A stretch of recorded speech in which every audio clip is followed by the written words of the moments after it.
வணக்கம். இன்றைய முக்கிய செய்திகள். புதுச்சேரி சட்டப்பேரவையில் கூட்டத்தொடர் வரும் 18ஆம் தேதி கூட உள்ளதாகும். கோப்புகளுக்கு ஒப்புதல் அளிக்காமல் தாமதித்தால் அதிகாரிகளுக்கு அபராதம் விதிக்கும் மசோதா தாக்கல் செய்யப்பட உள்ளதாக சபாநாயகர் செல்வம் தெரிவித்துள்ளார். புதுச்சேரி சட்டப்பேரவையில் செய்தியாளர்களை சந்தித்த சபாநாயகர் செல்வம், புதுச்சேரி யூனியன் பிரதேசத்தின் 15 சட்டப்பேரவையின் 6 கூட்டத்தொடரின் 2வது பகுதி வரும் 18ஆம் தேதி கூட உள்ளது. இந்த கூட்டத்தொடரில் புதுச்சேரியில் வணிகம் செய்தலை எளிதாக்கும் மசோதா தாக்கல் செய்யப்பட உள்ளது. அந்த மசோதாவில் தலைமை செயலாளர் தொடங்கி அனைத்து மாவட்டங்களில் உள்ள அரசு அதிகாரிகள் எவ்வித காரணமின்றி கோப்புகளை காலதாமதம் செய்தால் சம்பந்தப்பட்ட அதிகாரிக்கு நாள் ஒன்றுக்கு ரூபாய் 250 அபராதம் விதிக்கும் அம்சங்கள் இடம்பெற்றுள்ளன என்றார். தொடர்ந்து பேசிய அவர், சட்டமன்ற கூட்டம் எத்தனை நாட்கள் நடைபெறும் என அலுவல் ஆய்வுக்கு கூடும் குழு கூட்டம் முடிவு செய்யும் என்றும், மேலும் மாநில அந்தஸ்து உள்ளிட்ட தனிநபர் மசோதாக்கள் கொண்டு வந்தால் அது தொடர்பாக பரிசீலனை செய்து விவாதம் நடத்தப்படும் என்றார். நிலுவையில் உள்ள சம்பளத்தை வழங்க வேண்டும் உள்ளிட்ட பல்வேறு கோரிக்கைகளை வலியுறுத்தி அரசு உதவி பெறும் பள்ளி ஆசிரியர்கள் கண்டன ஆர்ப்பாட்டத்தில் ஈடுபட்டனர். புதுச்சேரி அரசு நிதி உதவி பெறும் ஆசிரியர்கள், ஊழியர்கள் மற்றும் பென்ஷன்தாரர்களுக்கு கடந்த 7 மாதங்களாக சம்பளம் மற்றும் பென்ஷன் வழங்கப்படவில்லை. இதனை கண்டித்து அரசு நிதி உதவி பெறும் ஆசிரியர்கள் மற்றும் ஊழியர்கள் கூட்டமைப்பு சார்பில் ஆசிரியர் தினமான நேற்று காமராஜர் மணிமண்டபம் எதிரே கருப்பு பட்டை அணிந்து கண்டன ஆர்ப்பாட்டத்தில் ஈடுபட்டனர். கூட்டமைப்பு துணைத் தலைவர் அந்தோணிசாமி தலைமை தாங்கினார். பொருளாளர் சீதாலட்சுமி முன்னிலை வகித்தனர். அரசு நிதி உதவி பெறும் பள்ளி ஆசிரியர்கள், ஊழியர்கள் கலந்து கொண்டனர். ஆட்டோவில் சென்ற பள்ளி மாணவிக்கு பாலியல் தொல்லை கொடுத்த டிரைவரை போலீசார் கைது செய்தனர். தவளக்குப்பத்தை சேர்ந்தவர் பாலமுரளி சொந்தமாக ஆட்டோ ஓட்டி வருகிறார். அரசு பள்ளியில் படிக்கும் 17 வயது மாணவி ஒருவர் நேற்று முன்தினம் ஆட்டோவில் ஏறி வீட்டிற்கு சென்றார். ஆட்டோவை ஓட்டிய பாலமுரளி மாணவிக்கு பாலியல் ரீதியாக தொல்லை கொடுத்தார். இது பற்றி அந்த மாணவி தனது பெற்றோரிடம் கூறினார். இது குறித்த புகாரின் பேரில் Thavalakuppam sub inspector Jayagurunathan POCSO பிரிவில் வழக்கு பதிந்து பாலமுரளியை கைது செய்து நீதிமன்றத்தில் ஆஜர்படுத்தி காலாப்பட்டு சிறையில் அடைத்தனர். தொடர் போராட்டத்தில் ஈடுபட்டு வரும் காரைக்கால் நகராட்சி கொம்யூன் பஞ்சாயத்து ஊழியர்கள் பணிக்கு திரும்ப முடிவு செய்துள்ளனர்.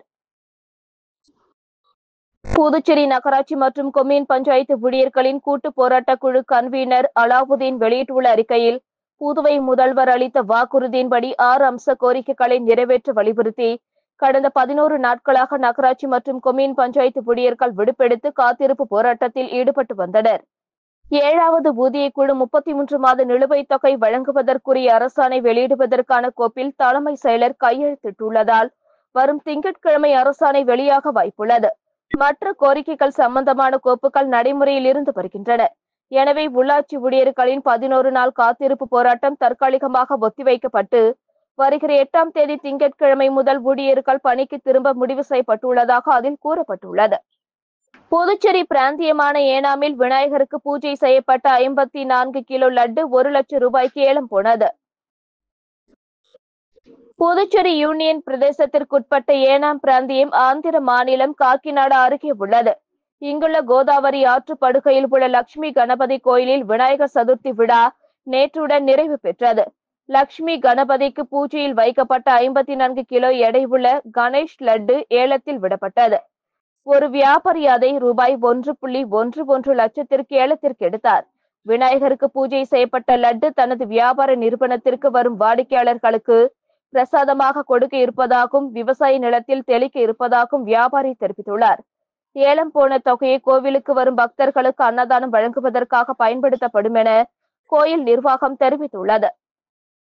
பூசோடு சட்டமன்ற தொகுதிக்குட்பட்ட தவளப்பேட் பகுதியில் புதிய மின்மாற்றியை சட்டமன்ற உறுப்பினர் சரவணன்குமார் பொதுமக்களின் பயன்பாட்டிற்கு இயக்கி வைத்து அர்ப்பணித்தார்.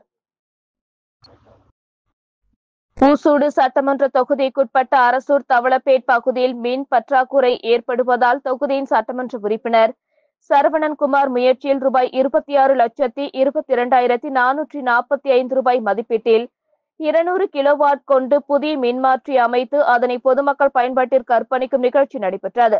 இதில் தொகுதியின் சட்டமன்ற உறுப்பினர் சரவணன்குமார் கலந்து கொண்டு விழாவிற்கு தலைமை தாங்கி மின்மாற்றி இயக்கி வைத்து பொதுமக்களின் பயன்பாட்டிற்கு அர்ப்பணித்தார். மேலும் தவளக்குப்பம் முழுவதும் சுமார் 45 மின் விளக்குகள் பொருத்தப்பட்டு அதனையும் பொதுமக்களின் பயன்பாட்டிற்கு அர்ப்பணித்தார். இந்த நிகழ்ச்சியில் துறை அதிகாரிகள், தொகுதி பாஜக நிர்வாகிகள் உட்பட பலர் கலந்து கொண்டனர்.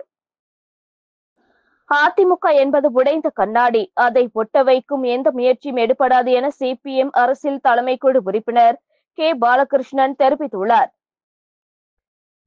புதுச்சேரியில் ஆளும் அரசு பள்ளிகளிலும் மாநில சமச்சீர் கல்வி திட்டத்திற்கு சம வாய்ப்பு வழங்க வேண்டும். சிபிஎஸ்இ பாடத்திட்டத்தின் கீழ் கல்வி என்ற ஒற்றை கல்வி முறையை திணிக்காதே, தாய் வழி கல்விக்கு முன்னுரிமை வழங்க கோரி இந்திய மார்க்சிஸ்ட் கம்யூனிஸ்ட் கட்சி சார்பில் புதுச்சேரி கல்வித்துறை முற்றுகை போராட்டம் நடைபெற்றது.